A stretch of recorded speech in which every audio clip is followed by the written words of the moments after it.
All right, we're back for another adventure with Lemire Legends. Joe and I have reversed roles today. As you can see in her right hand there, she's got my little friend. We have traveled the world together and we've been back and forth. And anyways, she is going to run us through a collaboration of a couple of crappies I mounted. And she wants to talk to you about the importance of, we had another video about fish flow and things like that and anchoring them to the wood. And anyway, she's got some greenery set up here. And I think I'm going to get into why I'm choosing this greenery and the wood, all that. Okay, so, I was going to say cut edit, but we don't do that. Edit. No, we don't need to cut edit. Okay, we roll with it. So. We're going to roll with it. Mike's already got a few crappies of roughly this size that he's taxidermied. I've been kind of organizing, cleaning up in the house. We came across this guy here this summer, and he had a bad little cut here. He wasn't going to survive anyway, so we kept him. He had the hook in pretty good, but he had a pretty good head, and the way that we did him, I liked the way he looked. We had to actually clay this in to hide whatever it was that bit him or whatever. We had to clay that in. To Mike, it was junk. To me, I see something. To me, that was food. So okay, joke. Anyway, sorry. So I want to pick out a piece of wood where you got him flowing. This is a beautiful fish. He's got some damage, a little work to him. So what I wanted to do is just, you pick something. I saw something like a stick. He's hiding. You see his fins down. You're looking for natural. You don't want unnatural looking fish. So you can already see the way his fins are down like this, that he's kind of hiding. So I'm like, perfect. We're going to find a piece of wood with a branch on here. So I know we have a couple videos out there. He does it. But I just got the eye where we pegged and glued them on there, and they are solid. So now comes the part, the greenery. And I want to kind of explain a little bit that you might think you just throw stuff on there and go. You don't. There's a lot of time to it. So we have different greenery. We just get this at as hobby shops or craft shops or whatever.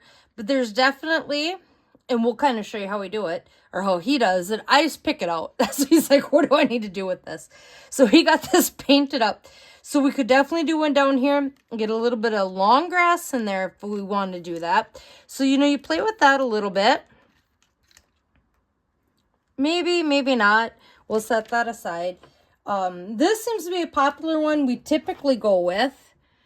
But I don't think this is right for this one. It just, to me, eye peeling does not look right. This is stuff that we've used a little bit before too. It's a little bit thicker. It would probably do what we're trying to go for, but that just, to me, doesn't look right either. It hides the whole fish. It does. I mean, I still want to show it.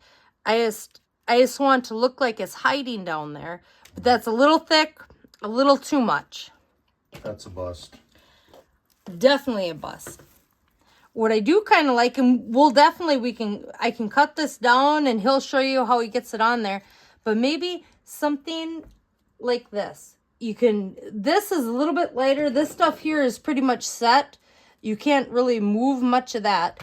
But something like this, and I'm not saying this whole bunch, but you just start to kind of see that first look of it. That you can play around a little bit. Yeah, you don't have to put it in there real thick. You can separate and it yes, and we can take some of that out. We don't want to hide the whole fish. We just want to give it the idea of that's hiding. Yeah, it is tucked back in the weeds and you can throw it around this way. You can tuck back one this way.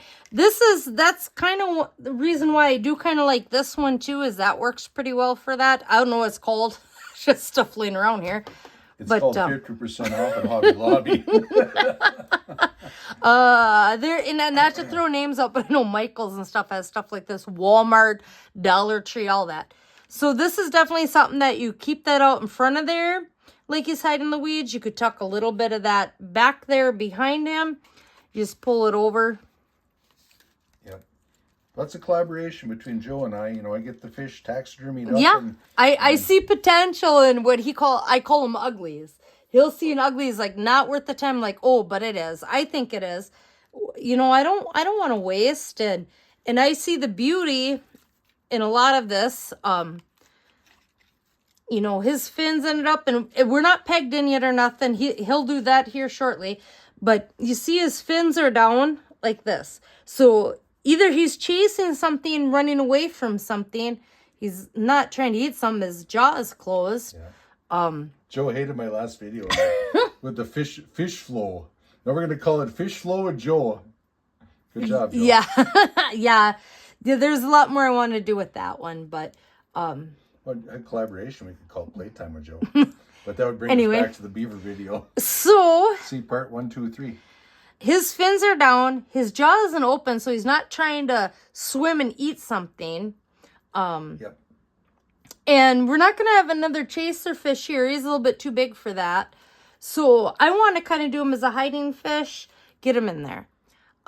So I think this is a plant we'll go with. I'll have to have him do a little bit of trimming. He's going to have to get in here with his drill bits. And you're going to want to look at, no matter what he decides to clip off of this to make it work, you're looking at about this size that you're going to have to drill in there to include about that. a 1/4 inch probably. I have no idea. It's about a 1/4 inch. She's got the eye. Is that about right? Yep, 1/4 inch. So he's going to have to do a little drilling in there. And then what we do, believe it or not, and it does hold, is hot glue. So we're going to have to go ahead. I'm going to have him drill in here. We're going to clip it. I'm going to show him where he should probably drill that hole to put that in there, get this hot glue gun going. And roughly, you know, I don't have the drill bit in the gun right now, but, you know, you want to come in at like a 45-degree angle. You don't want to come in straight on like this. I mean, you don't want to do the 90-degree right into the wood. Yeah, just like that. Something like that. Yep, just kind of, because right this stuff has a little bit of movement to it. So even, you want to go on that angle because then you have a little wiggle room with that. Yep. And that's going to showcase a crappie hiding and one up there. He might have to touch up some paint. He just kind of threw it on there. I think he was actually a little aggravated that I was like, let's do this. And then he saw that piece of wood and kind of saw what I was seeing. And we're going to work with that. So I think I'm going to have him clip this down. We're going to show you him drilling into the wood, how he's going to do it, him hot gluing into it. I think we're going to do something different than we've done before. We do have another YouTube channel, Lake's Life and Homesteading, when he's not doing taxidermy and I'm not recording. And I've noticed we've done a little bit of this fast forward thing to show stuff when we've had big projects going on. So I think maybe we'll do that. He's going to get set up. He's going to kind of start and show you. And I think so you don't have to sit around so long. He's going to go ahead and get that going. We'll get it to you. We'll show you the end result. Anyway, because I guess the big thing for him is jokes. So my joke, I guess, today is, why did the lake plant blush? Because I saw the salad dressing. Oh. Yeah, dorky. I'm a dork. So I know I poke fun of him for being a dork, but I'm just as dorky. So anyways, right, Joe's showing you right down here. Okay, I got the little snips in my hand. When we cut this, you don't want to cut it way up high. No, you want to have that extra. You want a little bit of stem there so that, you know, we could probably got a couple inches where her thumb is right there. When he drills that hole in, so we can flex that plant around. We can stick it in there. If it's a little too long, we can snip off a little at a time. But if you snip like here and it don't work, you've lost that whole entire piece. So snip longer than shorter, because you can always snip a little bit more off after you get that in there and see how that happens. All right, we're going with the flow with Joe. Joe, did you have one more joke, or are you going to save that for I'm saving that for later. Oh, so stay tuned. She's got a good one.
We're back. So after he put in this plant here, I also opted to put a little bit of greenery in the back here. And I mean, you can, you know, if you have this piece, you can play around with it. This will move around a little bit. It is secure, so you can move these around. But I also like the fact of maybe putting a little bit behind him. We had this guy swimming, this guy's hiding. And what's nice about this is you can continue to kind of move that around and adjust that until you want it. He was talking about maybe touching up some of that paint, bringing a little bit more realistic. Like I said, he's got a great tail and a great face. A little bit of work there with his fins, a hiding fish. That's, you know, you got to pick that right type of wood to do what you're doing. The right type of greenery makes a big deal. Like I said, we could have taken, you know, something like this, and that I don't think would have had the same effect, you know. Yeah, it probably would have covered a lot more if that's an easy way out, but we were just trying to use that shape of the fish with our greenery. We're not just trying to hide it. So that's kind of how I consult him into the artistic eye of the type of greenery we use, adding a little bit more extra to it. Fish flow with Joe. This isn't fish flow because they aren't curved. He is flowing, I guess. He's a different curve. He's got his little tail closed and stuff. But anyway, I guess as Mike likes to say, he likes to throw them jokes out there. So here's one last one for you to wrap up the night. He's going to touch up a little bit of paint in here and give it a good gloss. And this will be listed on 10,000 Likes Taxidermy. But in the meantime, what's a YouTuber's favorite type of plant? Since we're dealing with plants today, like and subscribe, and we'll catch you on the next one.